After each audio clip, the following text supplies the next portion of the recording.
हमारा प्रश्न है साहब, वर्तमान वैश्य समाज अपने स्वयं धर्म में किस तरह से प्रवृत्त हो?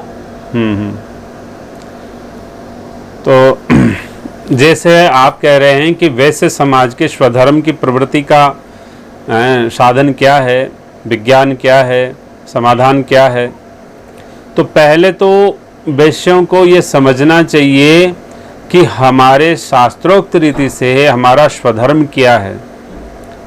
तो बड़ा ही सिंपल और बड़ा सादा उनका स्वधर्म का विज्ञान है कि वो खेती करे, गौपालन करे और सात्विक व्यापार करे। तो खेती प्राय सभी वैश्यों के पास है नहीं। गोपालन की स्थिति ऐसी है कि गोपालन कोई भी वैश्य प्राय बहुत कम करते हैं। ये करने वाले तो हैं, खूब करते हैं, लेकिन इसका औसत बहुत कम है। और रही बात तीसरी कि व्यापार की, तो व्यापार में सात्विक शब्द हटा दिया गया और व्यापार रह गया बस। तो वैश्य को बहुत ध्यान देने की जरूरत है कि व्यापार की परमिशन तो है, लेकिन सद्व्यापार, सात्विक व्यापार ही करने की परमिशन है। फिर आप कहोगे कि बाकी के व्यापार किसके लिए छोड़ दिए, तो बोले वो शूद्रों के लिए छोड़ दिए। तो सात्विक व्यापार, जो भी आप व्यापार करते हैं वो समाज में सभ्य माने जाएं, हैं, उनका कहने मतलब है उसमें कोई नेगेटिविटी ना हो। मान लीजिए आप चमड़े का व्यापार करते हैं, मान लीजिए आप शराब का व्यापार करते हैं, मान लीजिए आप कोई ऐसा अमुक व्यापार करते हैं जैसे कि समाज के लिए अहितकर हो, जैसे कि स्लॉटर हाउसेज कोई हैं आपके यहाँ पर, हैं, या कोई मुर्गी फार्म खोल लिया आपने यहाँ पर, या ऐसा कोई जानवर पाल के बेचने का काम कर दिया, तो ये सब निषेधात्मक व्यापार है, जिससे जो समाज में आदर्श नहीं माने जाते, सभ्य समाज में शास्त्रोक्त मर्यादा से, वो नहीं है ठीक। तो सिर्फ और सिर्फ कृषि करें, गोपालन करें और सात्विक व्यापार करें। अब गोपालन का विज्ञान थोड़ा सा समझना पड़ेगा कि गोपालन उसको नहीं कहते हैं कि आपने 2 गाय पाल रखी है और उसका दूध चकाचक पीते हो। गोपालन वर्ड जिसका होता है, जैसे पालन किसका किया जाता है, माँ एक अपने बच्चे का पालन करती है। बच्चा जब तक अबोध रहता है तो माँ उसका पालन करती है कि नहीं करती है? तो माँ उस बच्चे से अपेक्षा थोड़ी करती है कुछ, भाई हम इससे कुछ खा लें, पी लें, कुछ कमवा लें, हैं, कुछ ऐसा उम्मीद है क्या माँ को? पालन का मतलब स्वाभाविक रूप से आप उसका पालन करें और परमार्थिक दृष्टिकोण से करें, स्वार्थ की दृष्टि ना रखें। फिर उसमें गोपालन के अंदर में विज्ञान खूब दे रखे हैं कि कितना आपको दूध का दोहन करना है, किस तरह से दोहन करना है। यदि आपने अपने दूध के बजाय जो बछड़े का या बछिया का दूध ले लिया है तो उसका अपराध बहुत भारी हो जाएगा। तो जो भी एक बारीक शास्त्र जो विज्ञान है शास्त्रों में गोपालन का विषय में, वो देखा जा सकता है। वो तो संसाधन संपन्न समाज है, आराम से देख सकता है। तो इसी तरह से, और सबसे बड़ी साधारण भाषा में बात करें, अपन सिंपल भाषा में बात करें, तो एक विज्ञान करके देख लो। अब मान लीजिए कि घर में 4 मेल कैंडिडेट्स हैं, मान लो किसी परिवार के अंदर 4 मेल कैंडिडेट्स हैं, तो सिंपल सा विज्ञान है, उनको 4 श्री गोमाता की शरण चले जाना चाहिए। यदि किसी के घर में 2 मेल कैंडिडेट्स हैं तो 2 श्री गोमाता की शरण चले जाना चाहिए। समझ रहे हैं? और शरण वो कहना मतलब है उससे स्वार्थ नहीं हो अपना, बस सेवा का संबंध हो, हम बहुत उत्तम सेवा करेंगे।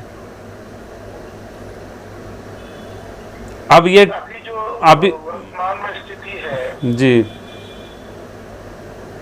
तो उसमें गौ पालन के लिए तो लोगों के पास स्पेस नहीं है, ना उनको गौ पालन करना आता है, तो उसके लिए क्या रास्ता है कि जो उनका धर्म था उस धर्म को निभा सके? जी, अब इसके लिए पहले अपन ने एक वीडियो डाला हुआ है, आप उसका भी रेफरेंस देख सकते हैं।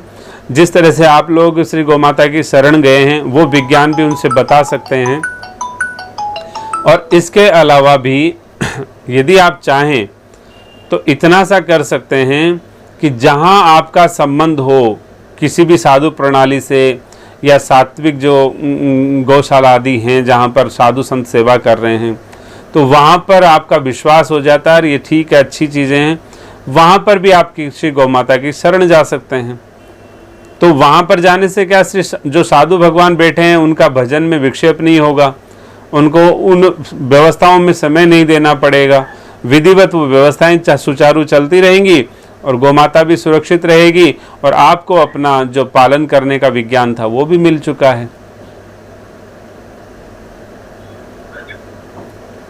मतलब किसी भी गौशाला में जाकर के गौ सेवा वहाँ पर करें, गौ सेवा के निमित्त वो कुछ व्यवस्था करें तो उसको वो लाभ गौ पालन का मिल जाएगा। जो उनका धर्म है उस धर्म में वो शामिल हो जाएगी। एक तो आपने कहा किसी भी गौशाला में, तो मैंने तो किसी भी गौशाला का नाम नहीं लिया। मैंने तो ये कहा जो साधु महापुरुषों से संबंधित हैं और आपको लगता है कि उस गौशाला में उत्तम सेवा होती है, शास्त्रिक विधि का पालन किया जाता है, वहाँ जाकर के आप गौ माता की शरण हो सकते हैं। सेवा नहीं, मतलब उनकी शरण हो सकते हैं। और शरण होने का विज्ञान अलग वीडियो है, उसमें आप देख सकते हैं।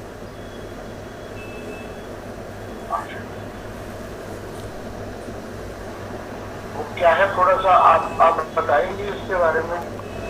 नहीं, इतना सा ही है कि हम उनकी सेवा सुचारू रूप से, भाई आप क्या करते हैं, आप व्यापार में मस्त रहते हैं और वहाँ पे साधु सेवा में मस्त रहते हैं, लेकिन सेवा के लिए कुछ संसाधनों की आवश्यकता होती है। आप यदि श्री गौमाता के शरण चले जाएंगे तो जो भी मासिक व्यवस्था उस संसाधनों के लिए बेसिक जरूरत है वो आपको आप माध्यम से भेज सकते हैं, किसी भी माध्यम से, और साधु सेवा को सदुपयोग कर सकते हैं। तो आपकी व्यवस्था बन गई, आपका श्री गौमाता का लेने देने का संबंध रहा नहीं है, तो आप उस अपराध से भी मुक्त हो गए। तो निस्वार्थ भाव से गोपालन का विज्ञान आपको मिल गया। अब यहाँ प्रश्न एक ये उठता है कि साहब मान लो हम 4 मेल कैंडिडेट हैं, तो 4 मेल कैंडिडेट मान लो इतनी बड़ी राशि सेवा करेंगे हैं, तो हमारे तो मान लो कैसे ये पार पड़ेगी? ये उठ सकता है कि नहीं? हाँ, ये उठ सकता है। लेकिन इसमें बच्चे भी आएंगे क्या मेल कैंडिडेट में? बच्चा तो मेल है या फीमेल है?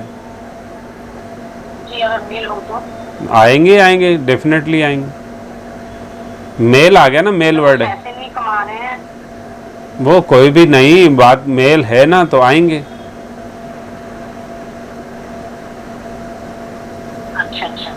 दूसरा, अब कोई ये कह सकता था अब हम संसाधन संपन्न नहीं हैं,